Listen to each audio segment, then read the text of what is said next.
Breaking news, নির্বাচনের তারিখ ঘোষণা ও উত্তেজনা। সবচেয়ে বড় খবর হল বাংলাদেশের পরবর্তী সাধারণ নির্বাচনের তারিখ ঘোষণা।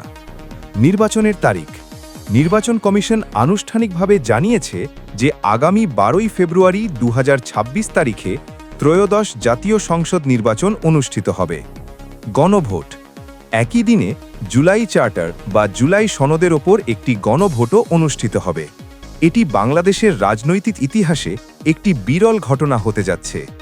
তাৎক্ষণিক সহিংসতা, নির্বাচনের তফসিল ঘোষণার ঠিক পরপরই ঢাকায় উত্তেজনার সৃষ্টি হয়েছে।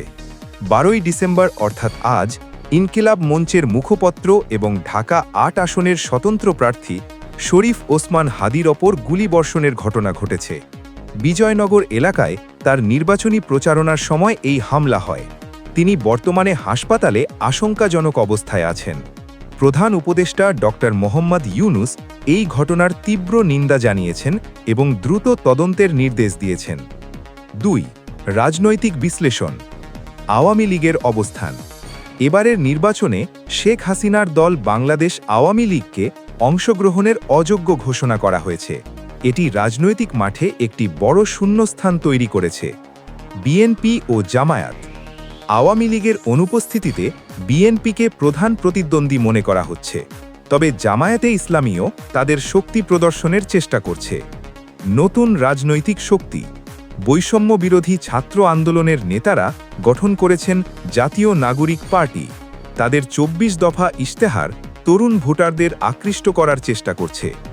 রাষ্ট্রপতির পদত্যাগ, বর্তমান রাষ্ট্রপতি মোহাম্মদ সাহাবুদ্দিন ঘোষণা দিয়েছেন যে তিনি নির্বাচনের পরপরই অর্থাৎ ফেব্রুয়ারিতে তার মেয়াদের মাঝপথেই পদত্যাগ করবেন।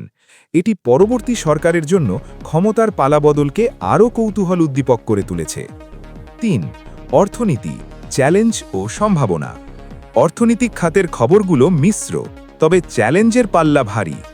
জিডিপি প্রবৃদ্ধি হ্রাস, এশীয় উন্নয়ন ব্যাংক বাংলাদেশের জিডিপি প্রবৃদ্ধির পূর্বাভাস কমিয়ে 4.7% করেছে, যেটি আগে 5%-এর ওপরে ছিল।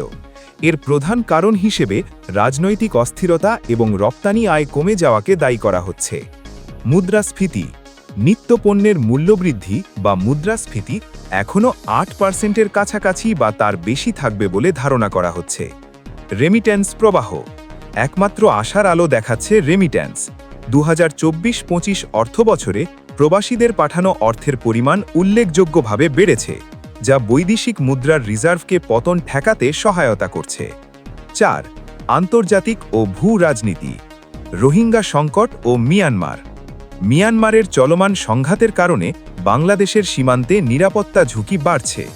আন্তর্জাতিক সম্প্রদায় নির্বাচনের দিকে নজর রাখলেও রোহিঙ্গা ইস্যুতে বড় কোনো সমাধানের পথ এখনও দেখা যাচ্ছে না। কমনওয়েলথ পর্যবেক্ষণ, কমনওয়েলথ আসন্ন নির্বাচন পর্যবেক্ষণের জন্য তাদের প্রতিশ্রুতি পুনর্ব্যক্ত করেছে, যা এই নির্বাচনের আন্তর্জাতিক গ্রহণযোগ্যতার জন্য গুরুত্বপূর্ণ। পরবর্তী আপডেট পাবার জন্য চ্যানেলটি সাবস্ক্রাইব করে রাখুন। ধন্যবাদ।